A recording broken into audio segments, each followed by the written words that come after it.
Muy buenos días, tardes o noches para todos.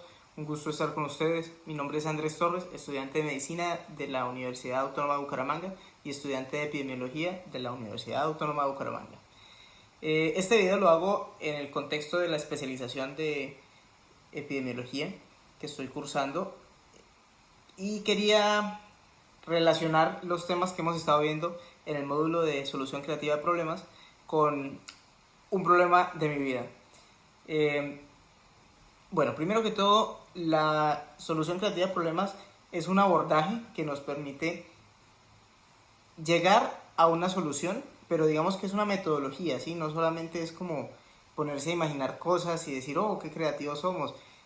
Tiene una serie de pasos, son 4. Está el primero en el que se clarifica el problema, o sea, se define qué es lo que, pues, cuál es la situación, el marco en el que se va a trabajar y demás. Después se idean soluciones, y puede ser una lluvia de ideas de donde uno, pues ahí digamos que es donde uno se pone creativo, imaginativo, se le ocurren muchas cosas. Después viene el proceso de desarrollo, en el que uno lleva esas ideas a la práctica, y luego la implementación, que es cuando esas ideas que ya están, bueno, digamos no en la práctica, que las trae a lo físico, al plano material, a lo que se puede usar, tocar, bueno, lo que depende de lo que se vaya a hacer, ¿no? Y ya pues la fase de implementación es cuando uno lo lleva a la práctica. Les voy a hablar sobre una problemática que yo identifiqué en algún momento, cómo la manejé y bueno, muchas cosas que sucedieron en torno a esto. Este es un proyecto que llevo desarrollando mucho tiempo. Llevo ya más de un año largo desde que empecé a ver cuál era el problema, la fase de clarificación. Y todo sucedió cuando a mi madre le diagnosticaron esclerosis lateral amiotrófica.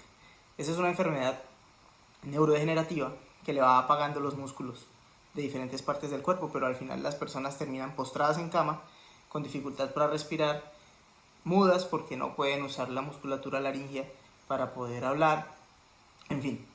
Y eso supone muchos problemas más allá de la pérdida de movilidad.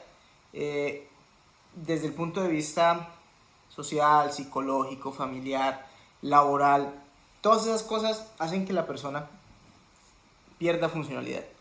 Y a eso fue a lo que yo quise dedicarle mi esfuerzo, a que mi madre pudiese mantener su funcionalidad dentro de lo que la enfermedad se lo permitiera de la mejor forma posible.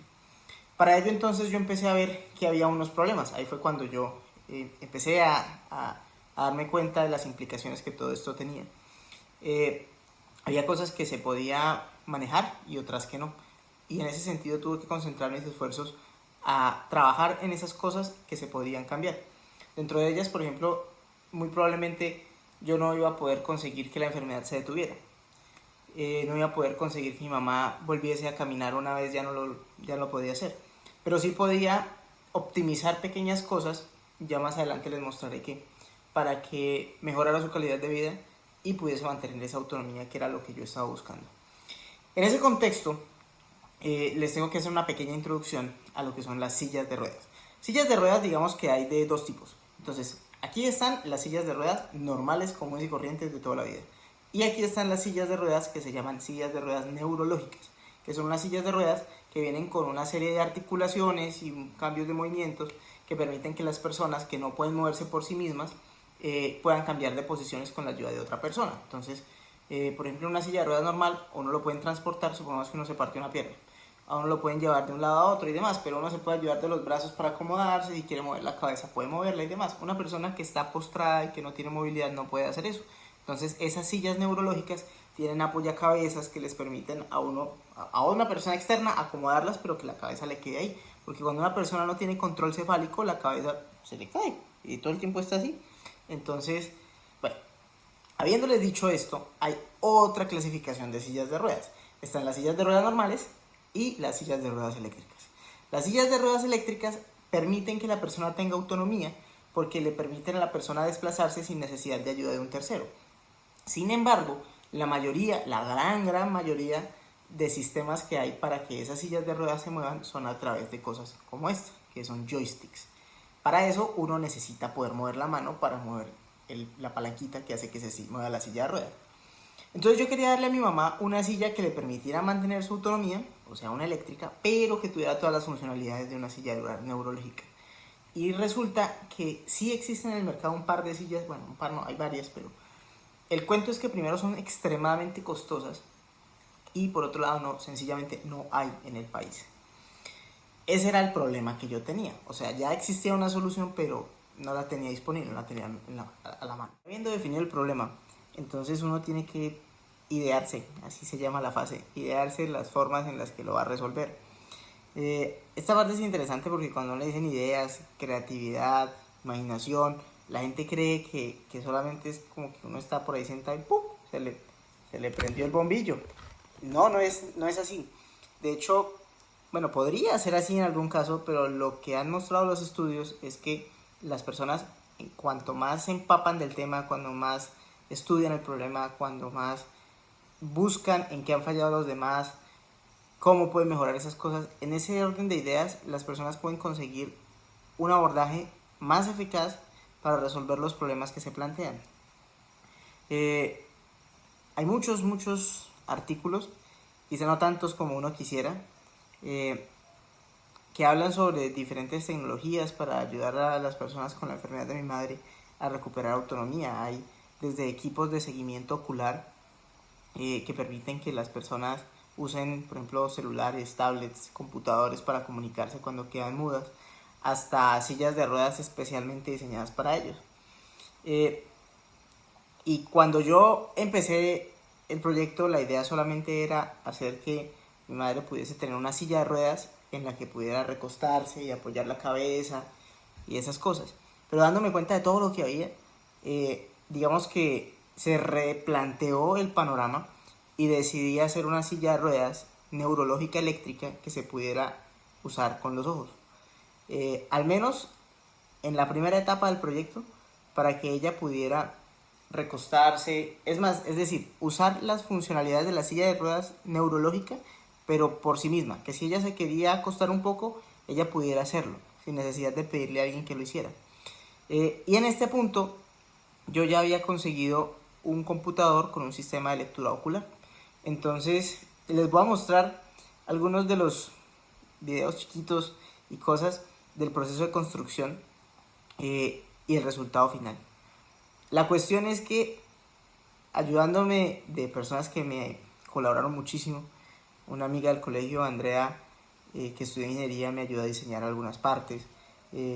Leonardo, un soldador de profesión, me enseñó mucho y me ayudó a construir algunas piezas, la mayoría de piezas. Juan Diego, un ingeniero que también sabe de robótica, me ayudó a programar toda la parte de computación. Y el resultado final, bueno, no final, en lo que vamos, es una silla que mi madre en este momento puede usar con los ojos. De pronto al inicio yo decía que llevo mucho trabajando en esto y yo les decía como un año largo. No es tanto el año, es todo el tiempo que he tenido que dedicarle a estudiar sobre todo lo que les digo, los problemas, las soluciones que hay y todo lo demás. En este punto estoy feliz porque mi madre tiene una forma de mantener su autonomía, de prevenir, bueno, de muchas cosas, por ejemplo, escaras, lesiones en la piel, pero por encima de todo es algo que le da calidad de vida. El proyecto sigue, está en fase beta, la silla ni siquiera está tapizada, pero vamos andando. Y es que era otra cosa que decía, esto de la solución creativa de problemas no necesariamente es un proceso lineal, muchas veces hay que regresar y hacer iteraciones y regresar a lo que uno ya hizo para volverlo a hacer. Esa es la problemática que yo tuve y esta es la forma, considero yo, creativa que tuve para resolver el problema. A veces no basta con lo que uno puede hacer solo, muchas veces uno tiene que ayudarse de los demás, pedir ayuda, pedir consejo, asesoría. Y yo creo que lo más importante de todo esto es que hacerlo de esa manera permite que uno no solamente termine desarrollando el proyecto, sino que uno aprenda a trabajar en equipo, que uno conozca nuevas personas y al final, pues sí, que el proyecto salga adelante. Con esto me despido, les dejo los clips, les dejo las cosas y les agradezco mucho por el tiempo. Espero estén muy bien y se cuidan mucho. Más adelante espero poder traerles el resultado final. Ya.